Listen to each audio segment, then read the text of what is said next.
for you. Again, everybody, welcome to today's Ambient Academy. We're going to be covering future transitions to A2L refrigerants. Be with Jim O'Donnell of H.C. Who's done a couple of classes for us in the past. I know that there were a couple of questions regarding PDHs. So PDH for this one previously was only approved for PA, but we're in process right now of getting that approved for PI credit as well. So if you need a copy of your certificate, you can reach out to info@ambient-enterprises, or you can reach out to me directly. For some reason, if you didn't get it initially, we can always reissue it for you. And then some classes take longer than others to get approved as well. So if you have any issues there, don't be afraid to reach out to me or to Jim or the info inbox. So again, lastly, before I pass it off to Jim, just make sure that if you join this call, that you're using the same name that you registered your Ambient Academy course with. All of your lines are muted right now, but you'll have an opportunity to ask questions in the chat and raise your hand. If you have a question, Jim can unmute you guys as needed and answer your questions as needed. And you can mute your camera or unmute your camera. That is totally up to you. So without further ado, I'll pass it off to Jim O'Donnell, HC9. Thank you, David. Jim O'Donnell, HC9. My contact information is the lower left-hand corner there. Also just want to thank Rick Kaditis. He ended up doing a internal or A2L refrigerant presentation that gave me a good start for this. So just today we're going to spend an hour just going over the upcoming change to refrigerant HVAC. So today's objective purpose, just to provide a better understanding of the new refrigerants that will be used in HVAC equipment. And the intent is to reduce the amount of greenhouse gases, reduce global warming. The four items of the agenda today, just going to do a quick review of refrigerants, a quick review of the new A2L refrigerants. I'm an equipment salesperson, so I have been doing some equipment selections using the old refrigerant of 410A versus the new one with 454B. Just want to give you a couple of quick pointers or just information that so far I've run across. And then just because we are transitioning from one refrigerant to another, just wanted to give you a couple of examples of what the manufacturers are trying to telegraph to us as salespeople that we are trying to also make our customers aware. So just what the grand scheme of things is, what the EPA has done is starting on January 1st of 2025, the refrigerant that is used in HVAC equipment that I'll explain has to have a global warming potential of 700 or less. So we have a refrigerant change out upcoming before you know it. So today's focus, just want to clarify that I'm only going to really kind of obviously focus on United States, not Canada. These talks or this presentation is regarding HVAC temperatures, not low temp refrigeration, and then also just the equipment that is using scroll compressors. These are not rotary screw or centrifugal compressors. And then just once again, I sell commercial products, so unfortunately, I'm going to talk about commercial products that I'm more familiar with versus residential systems. And then just want to point out that this presentation is not relevant for VRF or variable refrigeration systems. All right, next few slides are taken from my previous employer. I've gone through a couple of these refrigerant transitions. So just a general understanding is that refrigerants are trying to be safe, efficient, stable, cost-effective, as well as compatible. This has just 12 different subsets of information pertaining to those 5 broad strokes of understanding or criteria. Just available elements that we have to use for refrigerants are here in green. You have hydrogen, carbon, nitrogen, oxygen, fluorine, sulfur, chlorine, as well as bromine. And then just for refrigerants, want to focus on 3 of them, hydrogen, fluorine, and chlorine. And then apologize that this slide, this triangle is a little bit blurry, but this used to be, back in circa 2000, a hydro, fluoro, chloro triangle for refrigerants that focused on hydrogen, fluorine, and chlorine. So just as you travel with your different refrigerant mixtures to these three different components, you run into issues or concerns with flammability, with toxicity, as well as a long atmospheric life. And then apologize once again for the blurriness, but there's two arrows just saying as you add more chlorine, you're increasing your ODP. As you add more fluorine or F, you're increasing your GWP. So what does ODP and GWP stand for? First is ODP, that's ozone depletion potential. This was discovered approximately in the mid-70s. What they found is that refrigerant atoms that were molecules that were in the atmosphere, as the sun's UV rays hit this molecule, a chlorine atom would break off. It then would mix with ozone, and we had the ozone layer being depleted. Just jokingly, showing a picture of, Happy Feet, have kids that, of course, love the movie, along with every other little cartoon that they'd watch 100 different times. And then just from 1987 to 1989, the world got together and developed a Montreal Protocol where they came together and they banned ozone depleting refrigerants. GWP is global warming potential. This also pertains to refrigerants in the upper atmosphere that would be contributing to greenhouse warming effect. What happens is the solar radiation from the sun passes through the atmosphere. It hits the earth. Some of it gets absorbed, and then some of it gets re-radiated. What they found happening is that these refrigerants in the upper atmosphere were reflecting the heat that would normally be radiated back out into space. And then once again, the world got together in 1997. They passed or developed the Kyoto Protocol. The intent of this broadly was just to reduce GWP in refrigerants. All right. So as I mentioned, just this is my, I guess, third refrigerant phase out or changeover. The first one happened in 1996. To be honest with you, I don't really kind of remember that occurring or just wasn't involved in that type of work as a contractor and engineer. More recently, in 2010, refrigerants that contained hydrochlorofluorocarbon have been banned. The one in there is chlorofluoro, which refers to chlorine. What they've been trying to do is, once again, first they banned ODP or tried to ban the use of refrigerants that had ozone depletion potential. And then what happened in 2010, the next refrigerant that replaced R22 that did not have chlorine, the two main candidates at that time were 410A and 407C. Just you can see that it has an ODP of 0, and then it still has a rather high or just global warming potential of those numbers. And then just back selling equipment back in the 2010. So I do remember going around to my customers, similar to this here, and doing lunch and learns where I was trying to explain just the changeover for R22 to 410A. Back then, 410A became the clear winner in the use in HVAC equipment, once again, focusing on scroll compressors. And then just a couple of tidbits, back then that I took from a previous presentation of being a pack rat and saving things. Just 410A was a mixture of R32 and R25, 125. Just once again was saying that, it's chlorine free. At this time, there's no phase out. Just a chart there that just shows that the 410A refrigerant was a much higher pressure than the previous R22. So that resulted in equipment redesign. What they basically had to do is put in thicker condenser tubes and heat exchangers, et cetera, like that, stronger fittings. And then just as a summary, it wasn't a replacement. It was environmental friendly, and then just highlighting once again in yellow that, hey, this is a long-term refrigerant choice. So what ended up happening is it turned me into a liar. So in HFC, the global warming potential of 2088 As a comparison, carbon dioxide has a value of 1.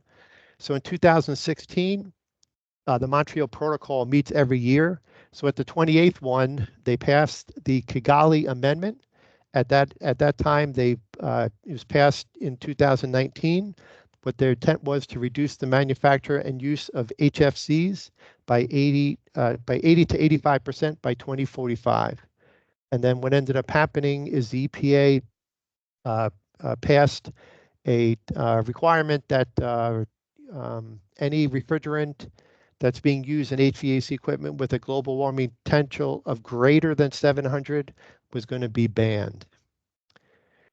So the EPA then said, okay, instead of just having a flat ban, we'll do it in phases depending on what they call the technology.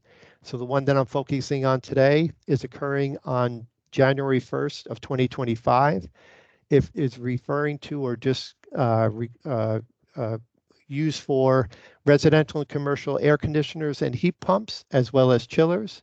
And then just they have a clarification that's saying that split systems that must have the refrigerant charged by January 1st, 2025.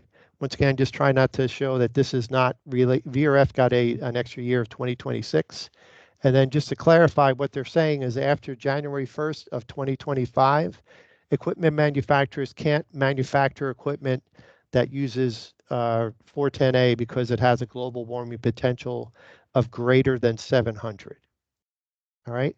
Back to our refrigerant requirements is to talk a little bit more about safety. So ASHRAE has two standards. The first one just want to highlight is ASHRAE standard number 34. Once again, want to highlight the safety classifications that they have created for refrigerant.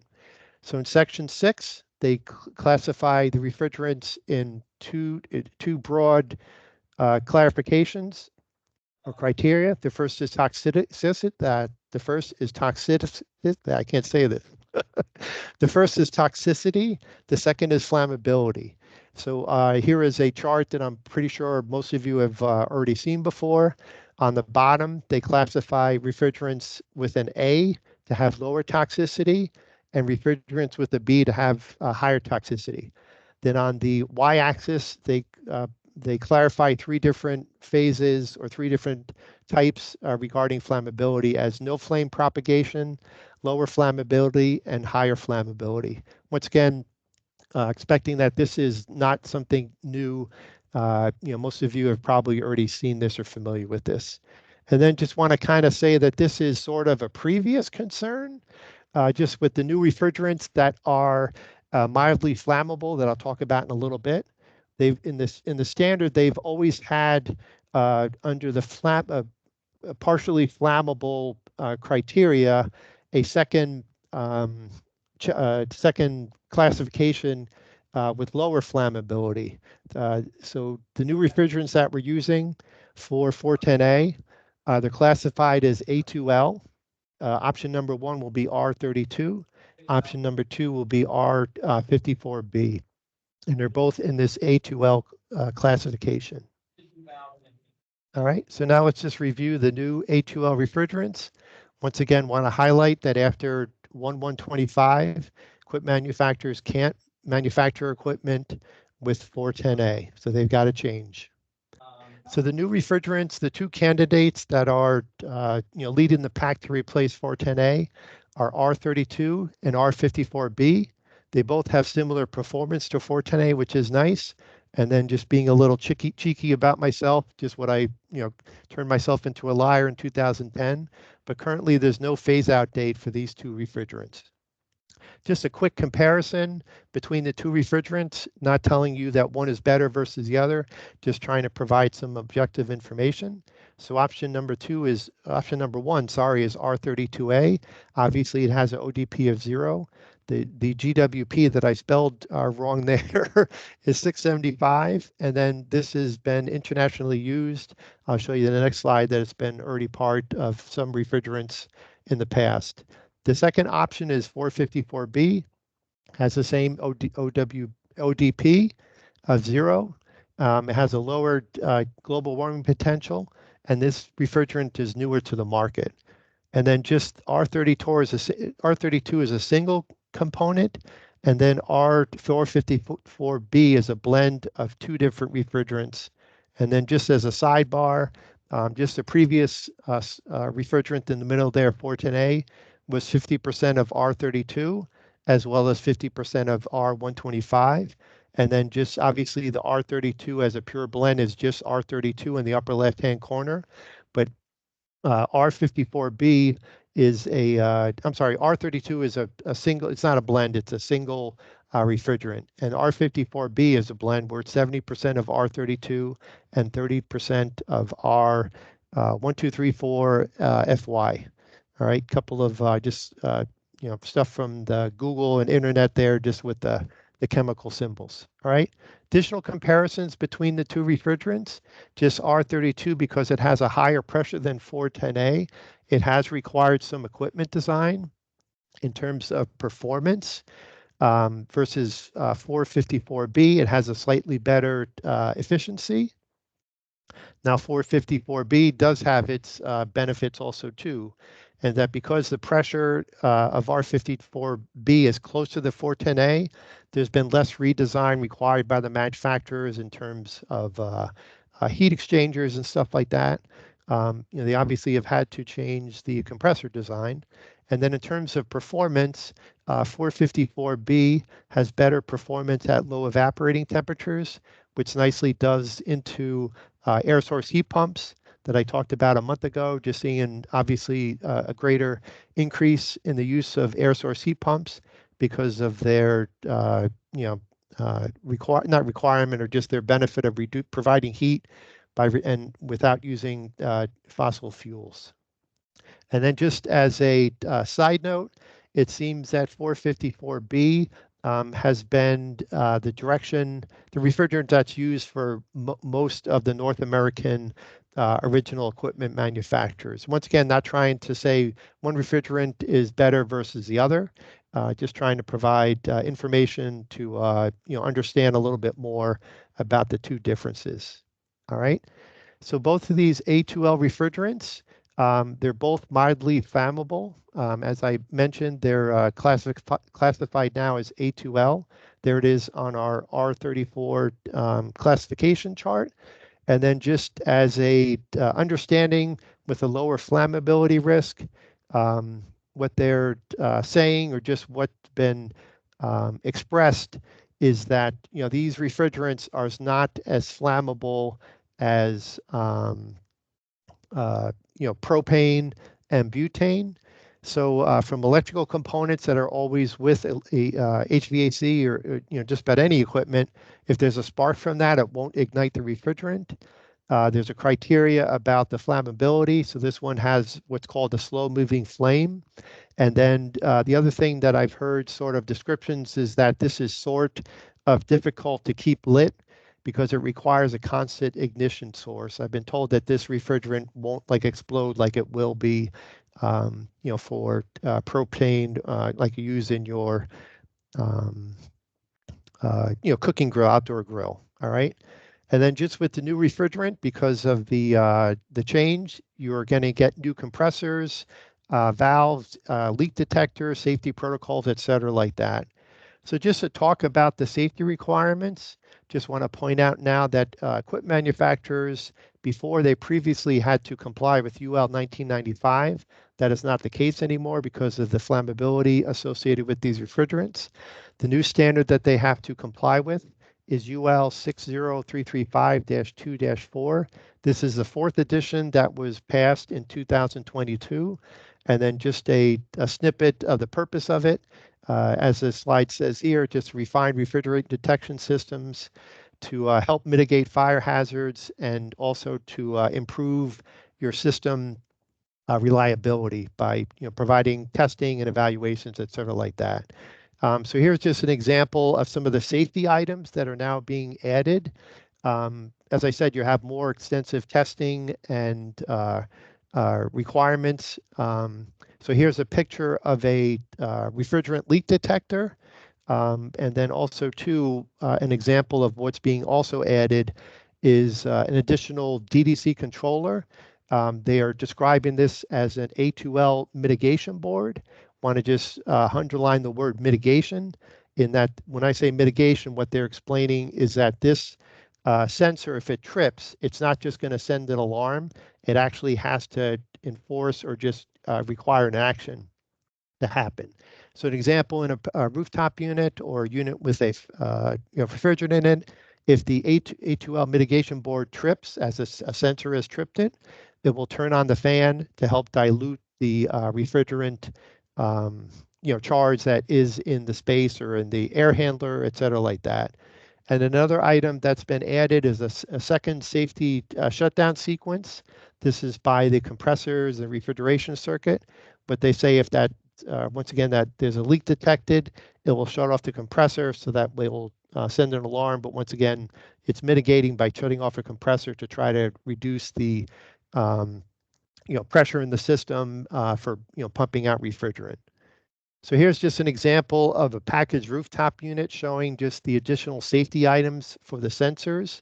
You have a sensor by the compressor.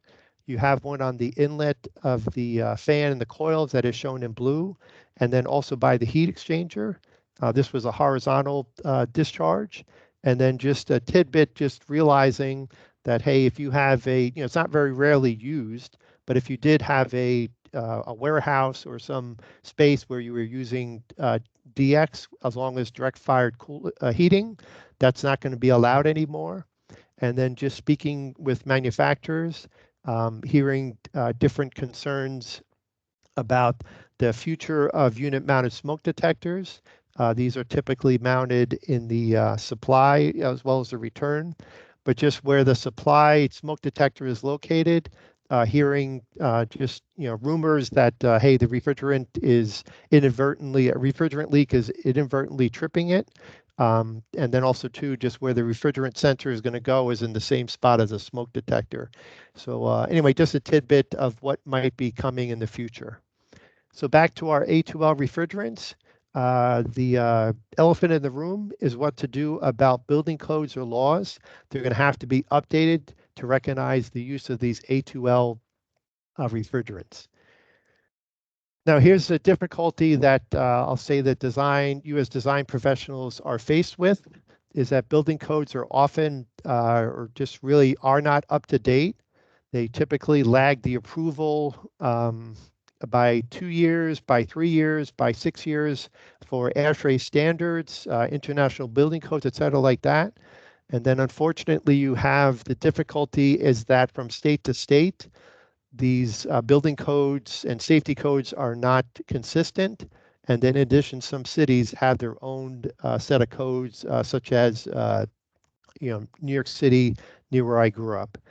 So next, just want to give an example of the HVAC standards that are referenced in these codes. Just looking at ASHRAE 15, ASHRAE 34, as well as the UL number that I previously mentioned for the equipment manufacturers have to comply with. Just the two ASHRAE standards, ASHRAE 15, once again, you should be familiar with this. This specifies the safe design, construction, et cetera, of refrigeration systems. This was typically associated with machinery rooms, past life sold chillers.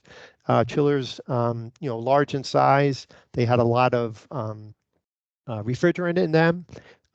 There were per-ASHRAE 15, you had to provide leak detectors. You had to discharge. You had to pipe the pressure relief valves to the outdoors. They had certain charts for the sizes. And in addition, if a refrigerant detector went off, you had to bring in ventilation to try to dilute the refrigerant charge in that space. And then previously mentioned, ASHRAE 34 is another standard that's related to the use of refrigerants.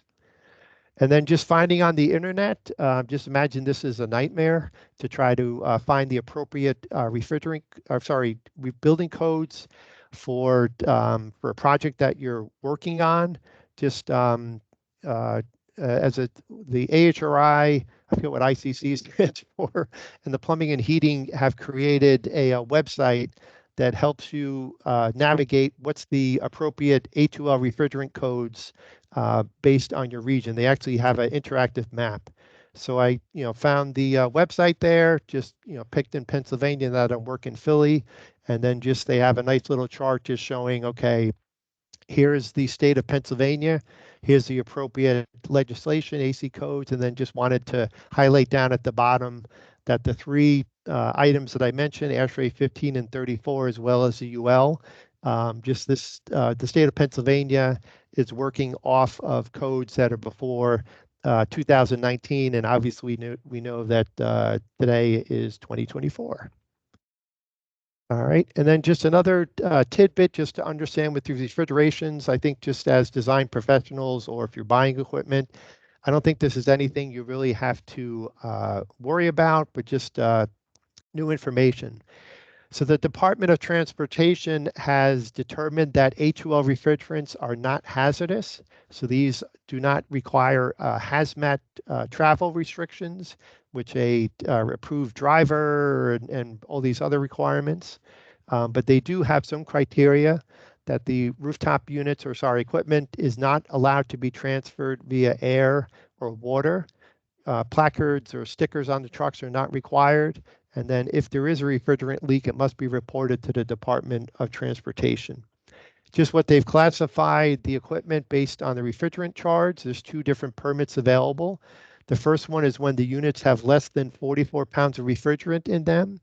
For this one, there's a complete exemption from hazmat regulations. Now, option number two is when the unit is from range of 44 up to 5,000 pounds.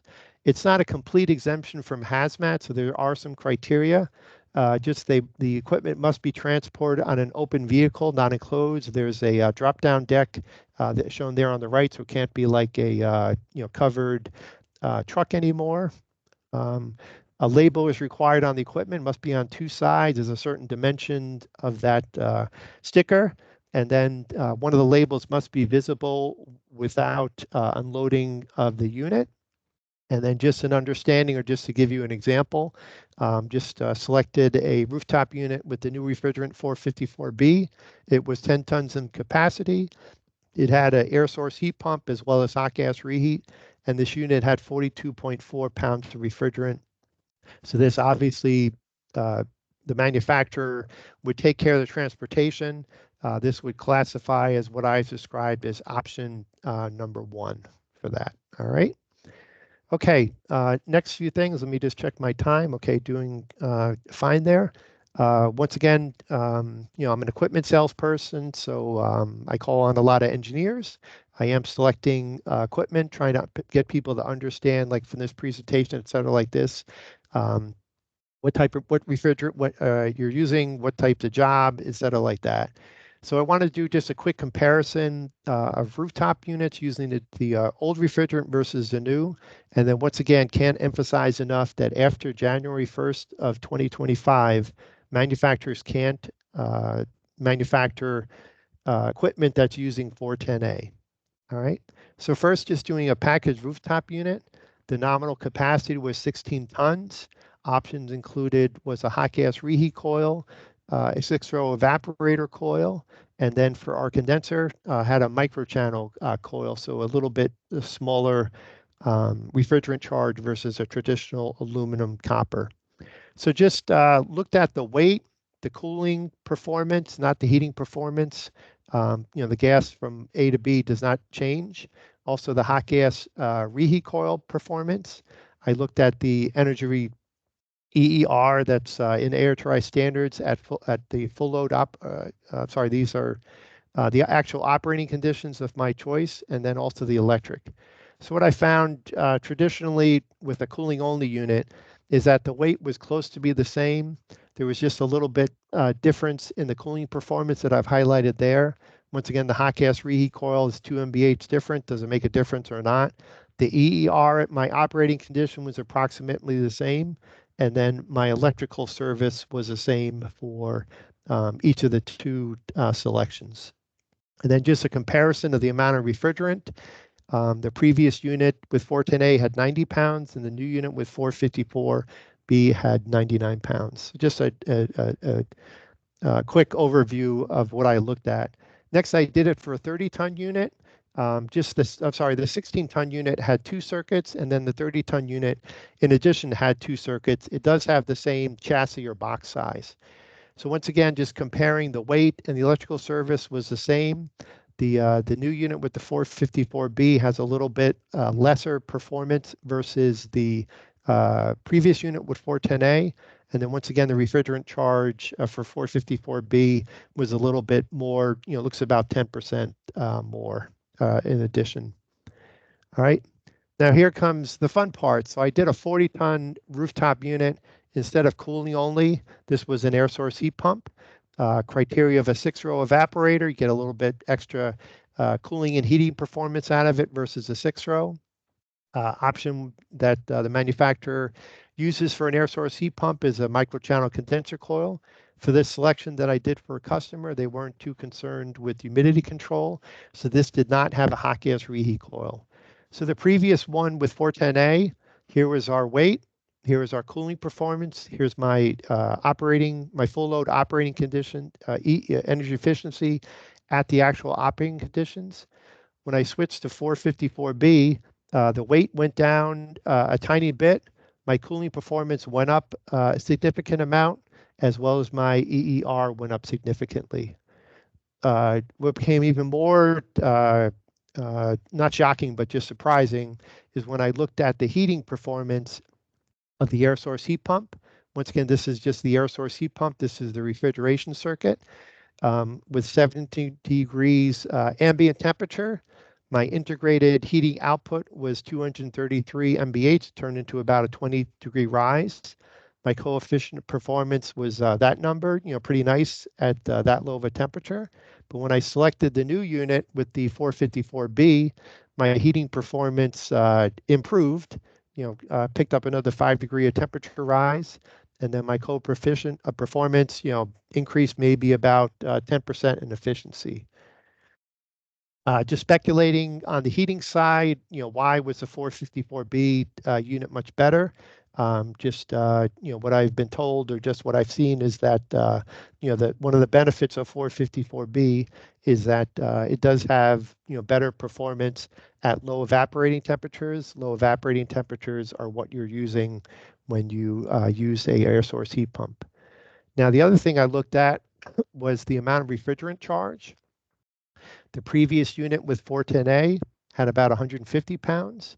And lo and behold, the new unit with 454B had, basically double the amount of charge. Not really sure of the reason for that additional charge. So now with the refrigerant charge, just realize that, next couple slides, I'll just explain why the amount of refrigerant charge is going to become important, whether you're selecting a rooftop unit, an indoor split system, water source heat pump, et cetera, like that. But just realize as you select your equipment and as you do variations on a cooling only unit, or maybe for this one here, I want to use an air source heat pump. Maybe I have a cooling tower if it's a water source heat pump. Just as I select different equipment, it's going to change my refrigerant charge. So just a couple of variations that I thought of is that if you have a hot gas reheat coil or not, if you have a hot gas reheat coil, you're adding another oil into the system. Your evaporator coils on a rooftop unit can typically between 3 or 4 or 6, but just if you do split systems, maybe some custom manufacturers, you could get up to 8, maybe not 10 or 12, but you could get different choices for your number of evaporator rows. Obviously, the circuiting of the unit, refrigeration systems matter. Just one of the manufacturers has a 15-ton nominal unit that is one circuit, and then they have a different larger chassis size that overlaps. A lot of times they overlap in terms of size, but basically a 16-ton unit. For 1 extra ton, you can have 2 circuits. Obviously, 2 circuits is going to have more refrigerant charge than 1 circuit. Your condenser coil that I kind of mentioned before, whether it's microchannel or the traditional aluminum copper. And then also too, just wanted to point out for economizer operation is typically required. on a package rooftop unit, it's easy to implement, oftentimes with air side economizer. But if you have a space that you're trying to keep pressurization, et cetera, like that, so you could provide low ambient cooling. If you do provide low ambient cooling, this typically provides cooling from 35 degrees and lower down to 0 degrees ambient, also down to -20. Just want to point out that some manufacturers, when you add low ambient cooling, they're adding a refrigerant receiver to the refrigeration system to help with the head pressure, et cetera, like that.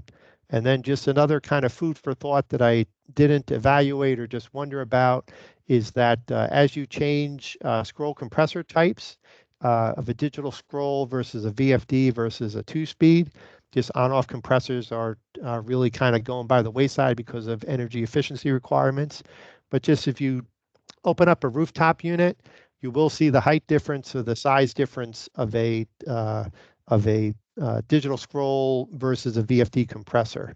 But once again, not sure, haven't evaluated or just not sure if that does change the amount of refrigerant charge or not. So why does the refrigerant charge become important? Just ASHRAE 15 and 34 has a criteria for refrigeration concentration limits with RCL. But what now has happened with this new refrigerant is that a lower flammability limit, LFL, becomes more critical. Just right out of the definition of what LFL is.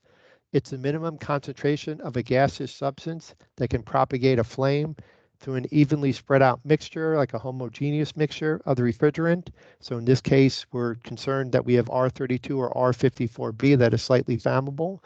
And then this is in the air within the space and under specified test conditions. So I want to point out once again that HVAC manufacturers are now required to produce equipment that's certified to this UL standard. It's not 1995 anymore. And then just what the standard or what the equipment manufacturers will focus on is the amount of refrigerant charge that's in their equipment. And then also to the applied room area. This is how much space or volume that the refrigerant unit can be safely applied to. And then there's also a air circulation rates. These are in the UL standard there. So on our output sheet, we're getting some additional performance data. So when you select a unit with the 454B, it's clearly showing that it's using 454B, and then it is, this manufacturer is telling it that there's 2 circuits, and each of these circuits contain that amount of refrigerant that is in ounces, just so that's ounces. So you multiply that by, divide that by 16 to get the number of pounds. All right. And in addition, under the performance in the data for the unit information, they've now added, which I've highlighted in yellow, the minimum room area, once again, per the UL requirement, the minimum height of the space, and then the minimum airflow. This is the amount of air that should be circulated associated with this unit. And then just want to point out that this minimum room area, the UL standard bases it on the amount of refrigerant charge of the single largest circuit. So in our example here, the calculations highlighted in yellow would be based on the 898 ounce circuit number 1 refrigerant charge. It's not the refrigerant charge of both systems. All right. And then just also want to, not to cover your ass point, but just want to highlight that there's 2 little asterisks there. So when you find out, hey, what do those asterisks stand for? This is another statement just down at the bottom of our performance sheet, just saying, hey, what is the criteria that the manufacturer used to calculate the minimum floor area, the minimum circulation rate for the LFL. That's the criteria. And then just want to point out once again, this is kind of the traditional, relationship between equipment manufacturers and design professionals. The manufacturers are providing, information and then we're just trying to be clear about our interpretation, but essentially it's the responsibility of others to properly apply, like, back to the previous slide. This is, you've got a, what was this? This was like a, shoot, this was like a 20-ton unit or something like that, 20-ton capacity. So it's like, hey, the 20-ton unit that Mr. Engineer, you asked me for, this is the amount of charge that each of the circuit has there. Please apply it properly for your application. So now I'll just, sidebar once again. It's like, what the heck do people do, with this information? Just there is, I've been told that ASHRAE 34 and the UL 60355 have a little bit different calculations for the area. International Building Code, as an example, also has to be complied. Just, been told that in Pennsylvania, the ASHRAE standards are pre-2019. I've been told by people that, hey, 2019, that doesn't reference anything with A2L refrigerants. It's like, what the heck am I supposed to do? Just a difficulty, once again, that you're faced with is, where there's different criteria. If the equipment is outdoor or indoor, they talk about direct versus indirect. This is not for the heating. This has to do with the distribution of the heating and cooling versus where the refrigerant is. So if you have a chiller that's in a mechanical room and indirectly you're providing water to your space, indirectly that refrigerant charge that's in the mechanical room is not going to transfer to our space. But instead of a chiller, if we had a indoor air handler, apologize that that's an outdoor one. Technically, if that rooftop unit there has a leak in it, that refrigerant can be distributed down the supply ductwork. So that would be an example of a direct system. Just always concerned about, or just always questioning the occupancy of spaces. How does it determine for criteria, et cetera, like that?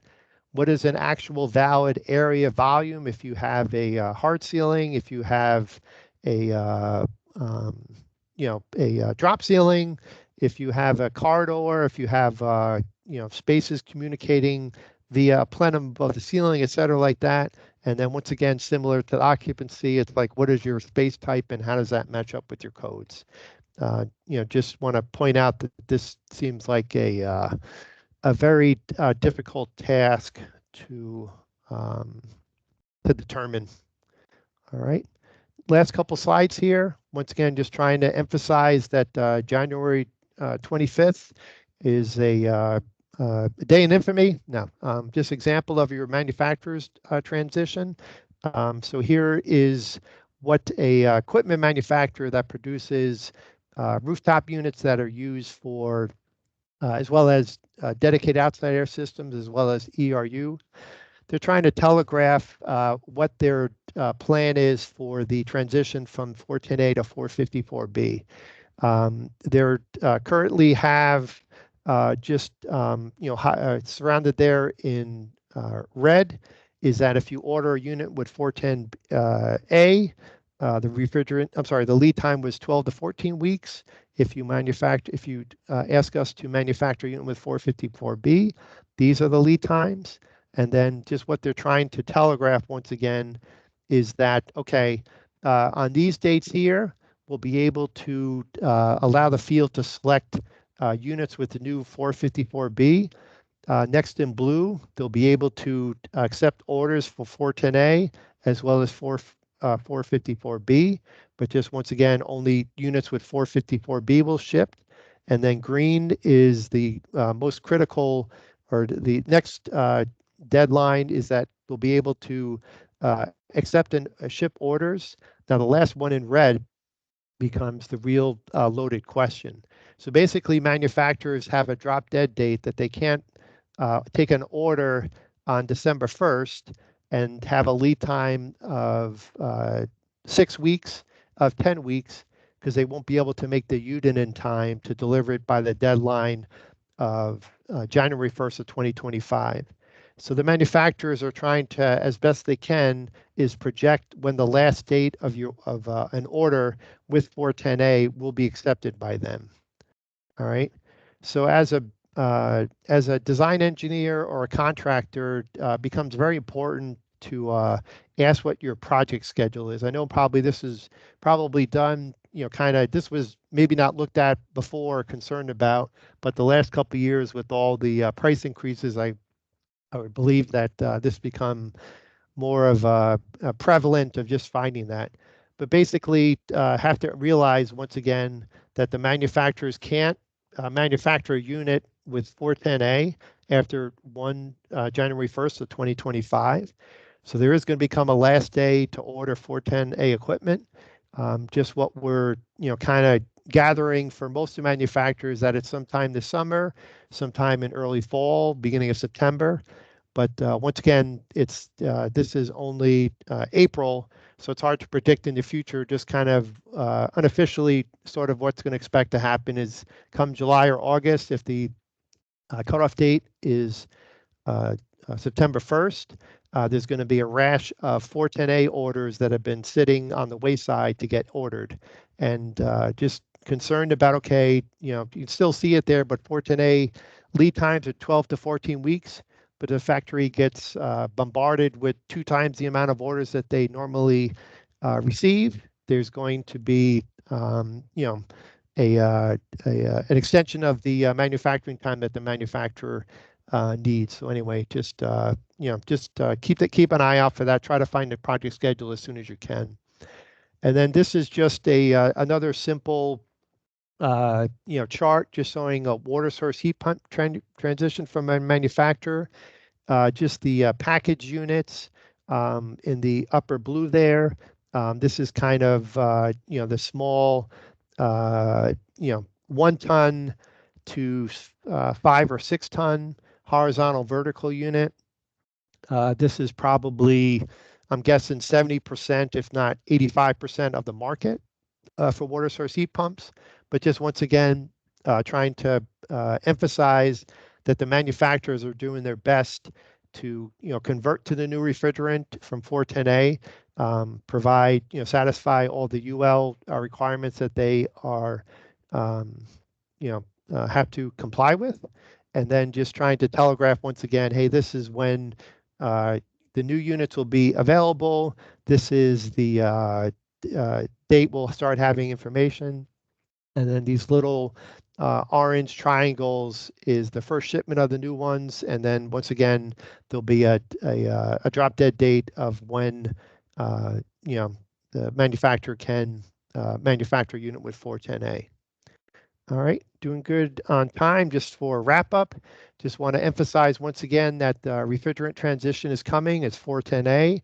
The new refrigerants are 454B and R32. Just have to say that most people I talk to are familiar with the deadline for this coming. They do understand the new refrigerants are mildly flammable. Safety precautions have to be taken. And then just want to try to emphasize that, sorry, I'm in sales, but it's like, hey, the project schedule timeline becomes important. Just have to realize that, after January 25th, we can't manufacture equipment using 410A. It's got to be 454B. And, have to make a determination of which, asking for selection today, is it a fast track job?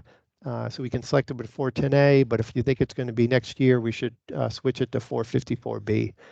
And then just unfortunately, that amount of refrigerant charge becomes more critical. And then, obviously if you work in Pennsylvania, if you work in New York, you have to always keep an eye out for update for building codes. Do have to, sympathize with you that that seems like an impossible task. All right.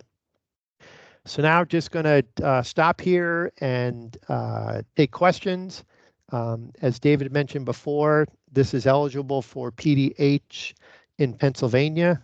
We are trying to, we're going to do the paperwork to get to go through PIE or PI, so it becomes certified in New York State.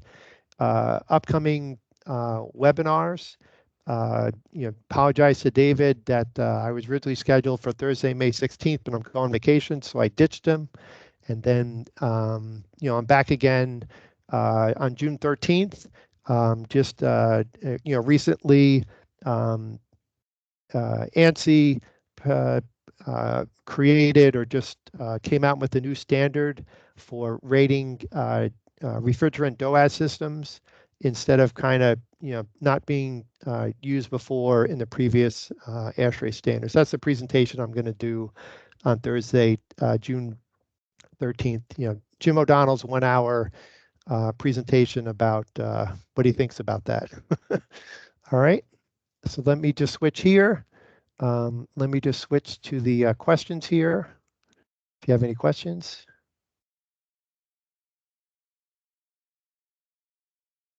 All righty. Will the slides be distributed to all? Yes, we can, or if we haven't done that already, we will send out a copy of the slide deck. All right. Yep. This recording also is available. We will also send that. How will the smoke detector and fan be interlocked if the A2L resensor goes off as well? Richard, I'm sorry, I don't know the answer to that. I know previously on your rooftop units that there is a remote, emergency shutdown contact. I presume that, if a smoke detector goes off, yeah, I'm not sure the answer to that. I'll write that down and then see if I can answer that and come back to you on that.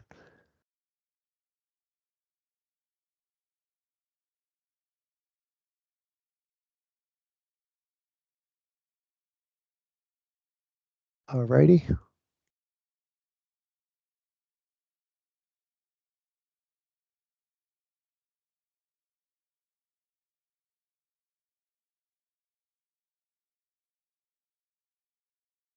Okay, the question is, will all package units be heat pumps?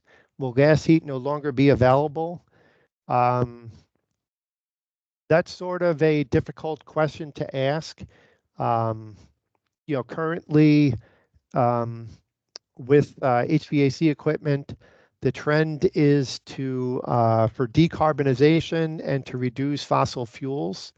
So we are definitely seeing the reduction of whether it's package units or split systems, et cetera, like that.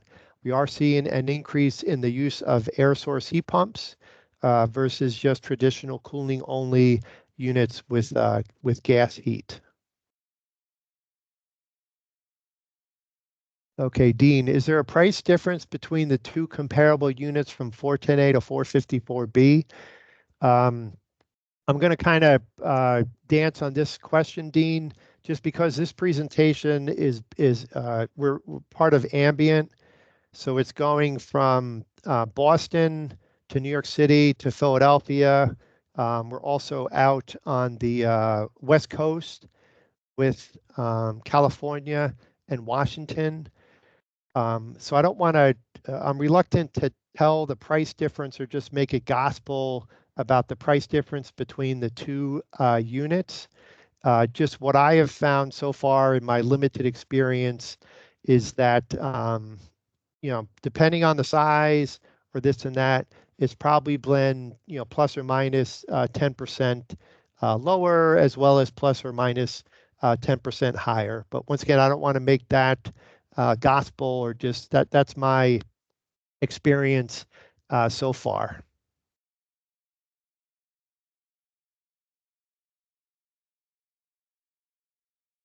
Okay. A question from, I'm sorry if it's Paul Leonard or Leonard Paul. I think it's Paul Leonard. So 2026 was the VRF compliance. What equipment compliance was 2027? I believe on that slide that I kind of tried to just ignore or just not to, glom up to works for. Just bear with me a second. And I'm pretty sure 2027 was for data centers. Yeah. So I'm sorry that's a little bit small there. Tried just to emphasize it. So the technology transition was referring to 2027 was data centers. Sorry, I don't really sell those equipment, so not sure what that entails. Okay, Keith, should we hold off on installing any new 410A units? I'm going to probably say no. It's only, what is this, April, right? The equipment, there's definitely a lot of 410A units that are in stock, et cetera, like that. Um, I don't, I can't see any reason to, stop installing 410A units. Once again, if you're, depending on your project schedule, try to emphasize once again that January 1st of 2025 is the deadline that manufacturers can't uh, manufacture a unit with 410A. All right. 2025 compliance will also include large commercial chillers. I'm sorry, I don't know the answer to that. Today's presentation was just to focus on scroll compressors. I guess if you had asked my opinion, just a previous employer used to sell bigger air-cooled and water-cooled chillers, and the ones that had screw and centrifugals, they had already transferred away from the HFC refrigerant of 134A to the new, I think 513 was a number, and then once again, there's like a 1, 2, 3, 4, 5, 6, 7, 8, ABC refrigerant 2 that I apologize, I don't remember the exact refrigerant for that. So my opinion is that large chillers have already transferred away from HFC refrigerants. Okay, Damien, overseas they are using R32 mostly. I would agree with that. Typically, they are shipping in a container to states. Will manufacturers have to start shipping the units dry, being a container is enclosed? I don't know the answer to that. If it's coming from overseas, I don't know the answer to that. I would have to imagine that if you have like how do manufacturers ship small water source heat pumps, say that they're 2 to 5 tons. They're typically, for indoor units, they are typically shipped with multiples. I would presume that that because each unit has less than 44 pounds, they don't have to have an open truck. But that is a good question. Once again, Damien, that I will try to find out a better answer for that. As happened with the transition from R22 to 410A, can new equipment made after 2024 be designed with 410A but shipped dry? I believe that is not acceptable. Sorry, Stephen. Let me just switch back to my. Oh yeah, same slide here again. So my understanding is that that was a workaround before in 2010, and I do remember that that if you had a split system, if it was not charged at the factory and had a nitrogen charge, you could still produce it after 2010 and ship it. But here it says that split systems must have refrigerant charge by 1125. So I would believe Stephen, and I will double check that exemption has been closed or not happening anymore. Okay, Dan, I'll see you. I got to run. Thanks for attending. Appreciate it. Good to hear from you.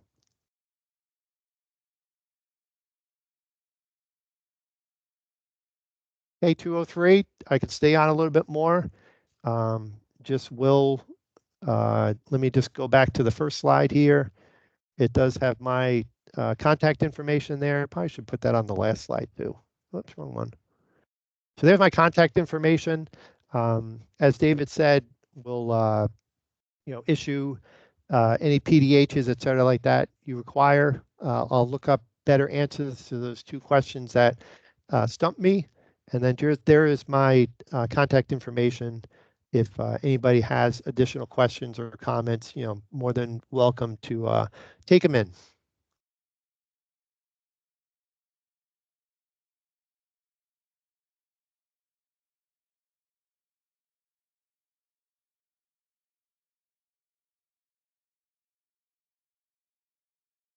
You're welcome, Anastasia.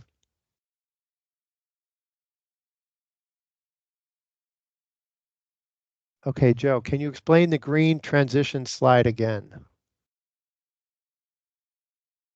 Okay.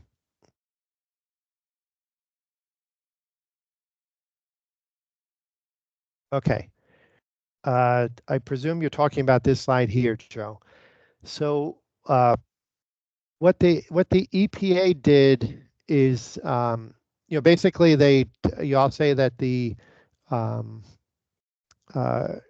they came up with this ban for global warming potential has to be less than 700, and manufacturers probably petition them for how difficult what is going to be.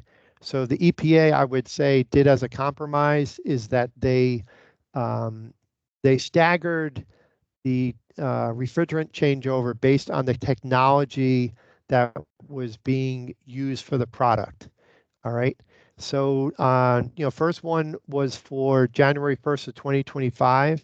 So residential and commercial air conditioners and heat pumps and chillers had to have a GWP of refrigerant less than 700. As it says here, split systems. So now, for whatever reason, not really sure why, but the EPA for variable refrigerant flow systems, VRS systems, gave has the same criteria that the GWP has for the new refrigerant must be less than 700, and then also has to be field charged. But they grant an extension of one additional year. So instead of 1125 highlighted there in small is 1126. And then the third thing that the EPA did with the technology, different technologies that's used in HVAC system, is that for data centers, they granted a further extension to 1127. Once again, not sure why they did that. And to be honest with you, not exactly sure, what type of equipment, HVAC equipment, this, I do know it's used in data centers, but what exactly, equipment that complies with this or doesn't comply with that. Once again, try to emphasize just, the world that I live in is, commercial air conditioners, from the start here, just using scroll compressors.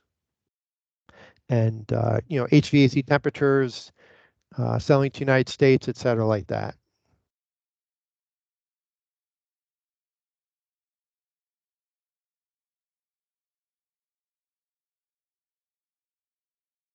Thank you. And then crack units are different. Yes, they definitely are. Computer room air conditioners. That's a funny acronym, huh?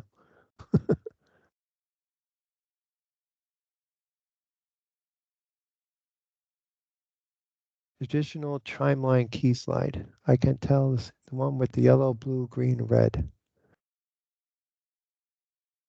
Oh, you're talking about, I'm sorry. I'm sorry, Paul.